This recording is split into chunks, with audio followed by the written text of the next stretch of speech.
Topic है हमारा issue of debentures considering the term and conditions of redemption of debentures. बात को आप ध्यान से सुनेंगे।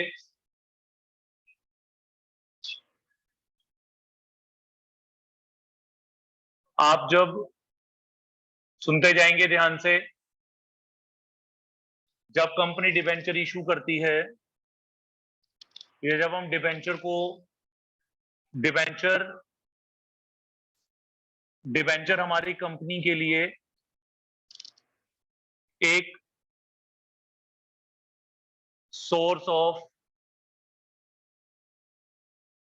लॉन्ग टर्म फंड है, यानी आपके लिए source of long term finance है। जब source of long term finance होते हैं तो long term source of finance दो फॉर्म में होते हैं, एक कैपिटल के फॉर्म में और दूसरा डेब्ट यानी बोरोइंग के फॉर्म में। मींस जब हम लॉन्ग टर्म सोर्स रेज करते हैं तो हमारे पास दो ऑप्शंस होती हैं, या तो कैपिटल ले ली जाए या फिर क्या करी जाए, बोरोइंग की जाए। डिबेंचर को अगर मुझे इसमें से किसी एक कैटेगरी में पुट करना हो तो डिबेंचर कैपिटल नहीं है, डिबेंचर आपके लिए क्या है, बोरोइंग है। अब दोनों का कॉमन फीचर तो यह है कि दोनों ही हमारे क्या हैं, दोनों हमारे long term source of finance है, दोनों से हमें लॉन्ग टर्म तक के लिए पैसा मिल जाता है। लेकिन डिबेंचर से जब पैसा आता है तो वो हमारा बोरोइंग की कैपेसिटी यानी एज अ बोरोइंग आता है। अब जब बोरोइंग के रूप में डिबेंचर रेज किए गए हैं या फंड्स रेज किए गए डिबेंचर्स के थ्रू, तो इन बोरोइंग्स की, बोरो करने का मतलब है इन बोरोइंग्स की आपको रीपेमेंट भी करनी होगी, क्योंकि जब पैसा उधार का है तो उधार के पैसे की वापसी भी की जाती है। तो इसका मतलब जो पैसा आपने डिबेंचर से लिया है वो आपका परमानेंट अमाउंट नहीं है, कैपिटल की तरह वो आपको कभी ना कभी क्या करना पड़ेगा, वापस भी करना पड़ेगा। तो इसलिए डिबेंचर्स के अंदर दो पार्ट्स होते हैं, एक होता है इशू ऑफ डिबेंचर्स और एक होता है redemption of debentures. Issue of debenture में आप फंड्स क्या कर रहे हैं, रेज कर रहे हैं, और रिडम्पशन में आप डिबेंचर होल्डर की मनी की रीपेमेंट कर रहे हैं। ये बात समझ आ रही है? इसका मतलब डिबेंचर्स के टॉपिक के अंदर दो पार्ट्स होते हैं, एक होता है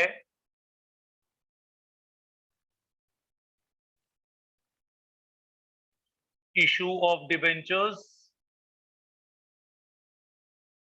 और दूसरा होता है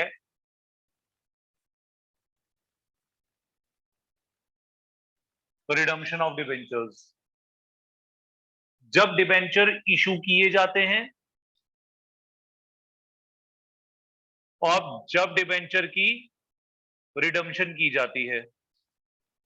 रिडम्पशन और डिबेंचर का कंप्लीट अकाउंटिंग प्रोसीजर हमारे सिलेबस में नहीं है, सिर्फ इशू का ही पार्ट हमारे सिलेबस में है। अब बात को ध्यान से सुनेंगे। जब हमारी कंपनी डिबेंचर इशू करती है तो कंपनी डिबेंचर को तीन प्राइस पे इशू करती है, या तो एट पार पे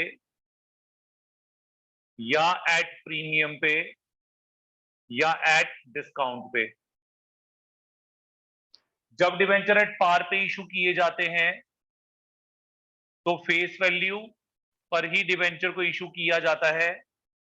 जब प्रीमियम पे इशू करे जाते हैं तो फेस वैल्यू में प्रीमियम मनी ऐड कर दी जाती है, और जब डिस्काउंट पे इशू करते हैं तो फेस वैल्यू में से डिस्काउंट को क्या कर देते हैं, माइनस कर देते हैं। अब हमारे डिबेंचर की फेस वैल्यू अगर मान लेते हैं कि 100 रुपीज है, तो यहां आप डिबेंचर 100 रुपीज पे ही इशू करेंगे। अगर डिबेंचर आपने प्रीमियम पे इशू करे, सपोज मैं कहता हूं हमने 20% प्रीमियम पे डिबेंचर इशू करे, तो 100 प्लस 20%, 120% यानी 120 रुपीज पे डिवेंचर इशू होगा। अगर हम कहते हैं कि हमने डिस्काउंट पे इशू करे तो 100 माइनस 10, 90 रुपीज पे डिवेंचर इशू होगा। अब जब डिवेंचर इशू होते हैं और इसकी रीपेमेंट होती है, तो इस रीपेमेंट में सपोज कर रहे हैं कि 5 इयर्स का गैप है, यानी हमने इसको as a long term source of finance 5 year के लिए रेज करा है। हमने डिवेंचर होल्डर को कहा कि हम आज आपसे जो पैसे ले रहे हैं ये हम आपको 5 साल बाद क्या कर देंगे, रीपे कर देंगे। तो ये तो आपने पैसा कब लिया, यानी ये प्राइस आपने कब चार्ज करी होगी इनमें से कोई एक, जब आपने डिवेंचर क्या करे, इशू करे, तब ये प्राइस चार्ज हुई होगी। ये बात समझ आ रही है? ये वो अमाउंट है जो हम पब्लिक से इशू के समय ले रहे हैं। दोबारा बोलो इन लाइन, कोई एक वैल्यू लेते हैं, पार प्रीमियम डिस्काउंट पे पैसा ले लेते हैं। अब जो पैसा आप ले रहे हो, ऑब्वियस है उस पैसे को आप 5 साल बाद वापस भी कर रहे हो। तो जब आप पैसा वापस करोगे तो आप डिबेंचर होल्डर को ये बता दोगे कि हम आपको वापसी पे एट पार वैल्यू रिटर्न करेंगे। एट पार मतलब जैसे कि मैंने माना मेरे डिबेंचर की फेस वैल्यू इशू करते समय 100 रुपए की है, तो मैं अपने डिबेंचर होल्डर को बोलूंगा कि जब मैं आपका ये पैसा वापस करूंगा तो मैं आपको 100 रुपए ही वापस दूंगा। तो मैं कहूंगा debenture will be redeemed at par value. लेकिन कई बार हम अपने डिबेंचर होल्डर को लालच देने के लिए ये कह देते हैं कि जब मैं आपको डिबेंचर क्या करूंगा, इशू, जब मैं आपका डिबेंचर वापस करूंगा तो मैं आपको डिबेंचर की फेस वैल्यू के साथ एक्स्ट्रा मनी वापस करूंगा। जैसे हम इशू पे एक्स्ट्रा ले रहे थे वैसे रिडम्पशन पे हम एक्स्ट्रा देते हैं। जब एक्स्ट्रा देते हैं रिडम्पशन पे तो उसको डिबेंचर रिडम्पशन प्रीमियम कहा जाता है। क्या कहा जाता है? Debenture redemption excuse me sir. Premium. Sir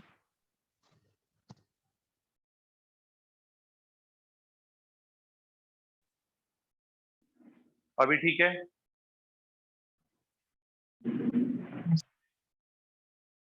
तो हम डिबेंचर को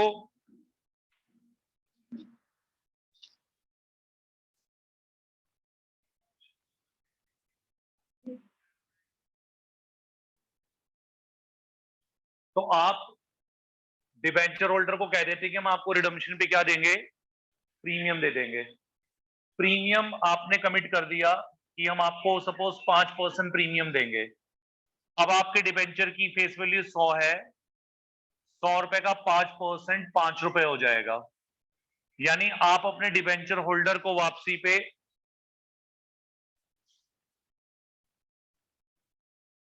थोड़ी सी आवाज कम कर लो, हल्की सी। तो आपने डिबेंचर होल्डर को ये कह दिया कि हम आपको वापसी पे 105 रुपए देंगे। लेकिन अगर आप ये कहें कि सर क्या ये पॉसिबल है कि आप डिबेंचर होल्डर को पैसा वापस करते समय उनको एट डिस्काउंट वापस करो, यानी आप उनको बोलो हम इस 100 रुपए में से 2 रुपए काट लेंगे और आपको 98 रुपीज वापस करेंगे, तो कभी भी वापसी डिस्काउंट पे प्रैक्टिकली पॉसिबल नहीं होती है, क्योंकि company at the cost of debenture holder अपने लिए प्रॉफिट अर्न नहीं कर सकती है। तो इसलिए कंपनी कभी भी डिस्काउंट पे डिबेंचर रिडम्पशन नहीं करेगी, यानी डिबेंचर को कभी भी डिस्काउंट पे रिडीम किया ही नहीं जा सकता है। यानी जो पैसे वापस दिए जा सकते हैं वो किसके बराबर दिए जा सकते हैं? शेयर की फेस वैल्यू के बराबर या थोड़ा सा फेस वैल्यू से ऊपर, लेकिन फेस वैल्यू से कम पे वापसी नहीं होगी। दोबारा बोलो ये लाइन। अब कंपनी ने जो डिबेंचर इशू किए थे, बात को ध्यान से सुनिएगा, उनकी वापसी या तो पार पे हो रही है या प्रीमियम पे हो रही है। हम इशू की बात नहीं करेंगे, अब थोड़ी देर यहां बात करेंगे कि जब कंपनी ने ये डिसाइड करा था कि हम रिडम्पशन पे एक्स्ट्रा मनी देंगे, अगर कंपनी ये तय करती कि भाई हम 100 के 100 रुपए लौटाएंगे, तो इसका मतलब तब तो कंपनी के लिए 100 रुपए लौटाने पर कोई एक्स्ट्रा लॉस नहीं है। लेकिन अगर कंपनी रिडम्पशन पे क्या कमिट कर दे कि हम आपको 5 रुपए एक्स्ट्रा देंगे, तो वो कंपनी के लिए फ्यूचर में होने वाला कैपिटल नेचर का क्या है, लॉस है। इस कैपिटल नेचर के लॉस की जानकारी कंपनी को कब मिल गई थी, जब कंपनी डिवेंचर क्या करे थे, इशू किए थे, तभी कंपनी को ये पता था। अब हमारा अकाउंट ही कहता है, प्लीज थोड़ा सा हम एक्यूरेट लैंग्वेज पे जाएंगे, हमारा अकाउंट्स का प्रूडेंस कॉन्सेप्ट ये कहता है, प्लीज सुनेंगे, prudence concept, prudence concept of accounting ये कहता है, जिसको हम कंसेप्ट ऑफ कंजर्वेटिज्म भी कहते हैं, ये प्रिंसिपल कहता है कि अगर आपको कोई भी फ्यूचर में पॉसिबिलिटी थी लॉस की, तो उस लॉस के लिए आपको शुरू से ही क्या बना लेने चाहिए थे, आपको शुरू से ही उस लॉस के लिए क्या बनाना चाहिए, प्रोविजन बनाना चाहिए। तो जब कंपनी को ये बात पता होती है कि हमें फ्यूचर में लॉस होने वाला है, कारण बता सकते लॉस होने का कोई भी स्टूडेंट, ये लिखा हुआ है, debenture redemption premium is the loss of, is the cause of prospective loss for the company. Extra money देना ही आपका लॉस का कारण है ना। तो कह रहे हैं जो एक्स्ट्रा लॉस आपको देना है या होगा, आप उसके लिए पहले से क्या बना लो, प्रोविजन। कब, इशू के समय ही क्या बना लीजिए, रिडम्पशन यानी वापसी पे दिए जाने वाला extra amount as a provision आप इशू की ही समय पर बना के रख लेंगे। यानी इशू की नॉर्मल एंट्रीज के अंदर जो हमने प्रीवियस क्लास में पढ़ी है, उसके अंदर आपको एक एक्स्ट्रा प्रोविजन अकाउंट खोलना है, और उस प्रोविजन अकाउंट का नाम भी क्या होगा, डिबेंचर रिडम्पशन प्रीमियम। जब हम इशू की एंट्री में इस प्रीमियम को डाल देते हैं रिडम्पशन वाले को, तो इसी टॉपिक को हम कहते हैं issue of debenture considering the term of terms and conditions of redemption. बाकी क्वेश्चन वैसे नॉर्मल होता रहता है जैसे हो रहा है। अब एक बात ये सुने ध्यान से प्लीज, अगर आप रिडम्पशन किस पे करोगे, पार पे, अगर आप रिडम्पशन पार पे करोगे तब तो आपको कोई भी लॉस नहीं होना। इसका मतलब ये प्रोविजन आपको तब नहीं चाहिए जब आपने रिडम्पशन की कंडीशन क्या दी है, पार। लेकिन ये आपको लॉस केवल तभी होगा जब आपने रिडम्पशन की कंडीशन प्रीमियम रखी होगी। दोबारा बोलूं, means when debentures are redeemable at par there will be no loss, but when debentures are redeemable at premium then there will be a loss। दोबारा बोलूं, तो हमने क्या करना है, जो डिबेंचर पार पे इशू किए, अगर वो पार पे ही रिडीम कर दिए तो कोई लॉस नहीं है। लेकिन अगर आपने पार पे इशू करे और रिडम्पशन किस पे कमिट कर दी, प्रीमियम पे, तो when debenture issued at par redeemable at premium then there will be a loss, but when debenture are issued at par and redeemable at par there will be no loss। समझ आ रही बात ये, when debenture were issued at premium and redeemable at par there will be no loss, but when debenture issued at premium and redeemable at premium then there will be a loss, when debenture were issued at discount and redeemable at par there will be no loss, but when debenture issued at discount redeemable at premium there will be a loss। So whenever you will add to the entry what, redeemable at premium, so there will be a loss। if you will add redeemable at par there will be no loss। दोबारा बोलूं ये line, तो इसलिए हम अपने बच्चों को बोलते हैं कि ये जो डिबेंचर का इशू का टॉपिक है, जब इसके साथ रिडम्पशन की कंडीशंस को जोड़ा जाता है तो हमारे पास ये इशू की एंट्रीज को करने के हमारे पास 6 ऑप्शंस आ जाती हैं। यानी इशू की एंट्री करते समय इस सिचुएशन को ध्यान में रखा जाएगा, issued at redeemable eight,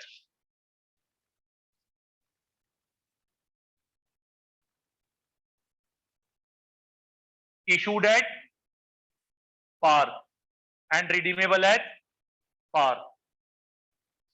Second, issued at par, redeemable at premium।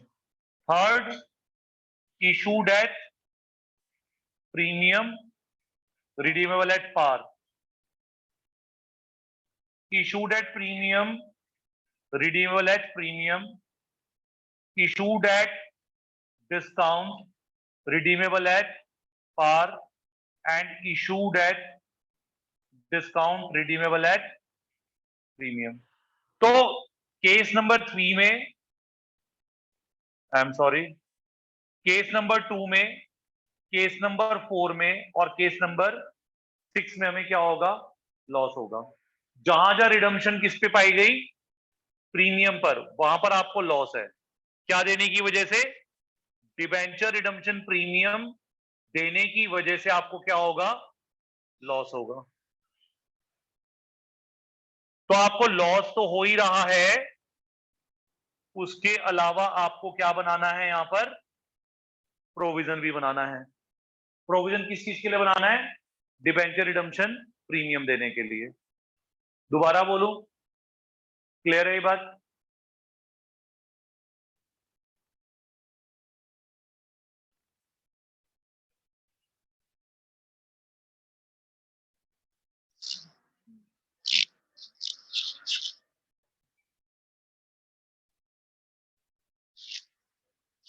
बेटा एग्जाम्पल शुरू कर रहे हैं टॉपिक का,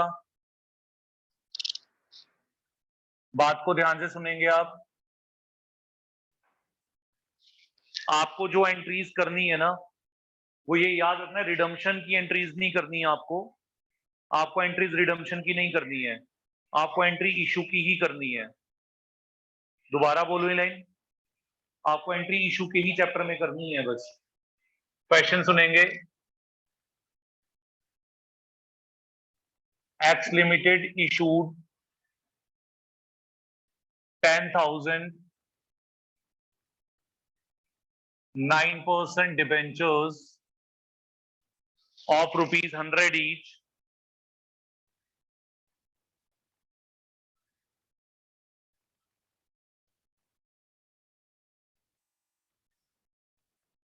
at par.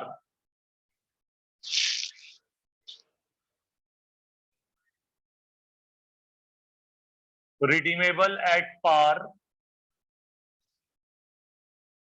after 4 years.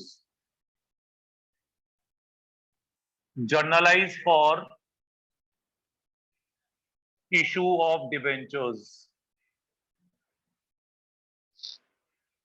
Journalize for issue of debentures. अब देखें आप, बिल्कुल इजी वाला क्वेश्चन है डिबेंचर्स का। 10,000 डिबेंचर इशू करें, 100 की फेस वैल्यू, पार पे इशू हुआ है। रिडम्पशन भी किस पर है? पार पर। तो आपका टॉपिक क्या था? मेन टॉपिक आपका क्या है कि आपको लॉस होगा या नहीं होगा? लॉस होगा आपको यहां पर क्या? रिडम्पशन से लॉस होगा कोई? क्यों नहीं होगा? तो आपने क्या करना है, इस लाइन को अपने आंसर से काट देना है, क्वेश्चन से ही। इसके लिए आपकी कोई वर्थ ही नहीं रह गई। सिर्फ अब आपको इतना सा आंसर सॉल्व करना है। 10,000 डिबेंचर है, 100 रुपए पे इशू करा है पार पर। अब इसमें अलॉटमेंट मनी, कॉल मनी नहीं दी है, तो सारी मनी किस पर पेबल होगी? तो बाय डिफॉल्ट हम सारी मनी एप्लीकेशन पर ही लेंगे। तो आपकी फर्स्ट एंट्री हो जाएगी bank account debit to 9% debenture application and allotment account. इसका फॉर्मूला मैंने आपको बताया था, जितने नंबर ऑफ डिबेंचर्स हैं आपके पास एप्लीकेशन में, उनको डिबेंचर की इशू प्राइस से मल्टीप्लाई करना होता है। इशू प्राइस 3 होती है, पार या प्रीमियम या डिस्काउंट। आपके क्वेश्चन में इशू किस पर है? पार पे। तो कितने नंबर ऑफ डिबेंचर हुए? 10,000 इंटू में इशूड एट पार, तो 10,000 इंटू 100 कितना हो गया? 10 लाख। एंट्री होगी bank to debenture application allotment 10 lakh रुपया। दोबारा बोलूं, इशूड एट पार पे।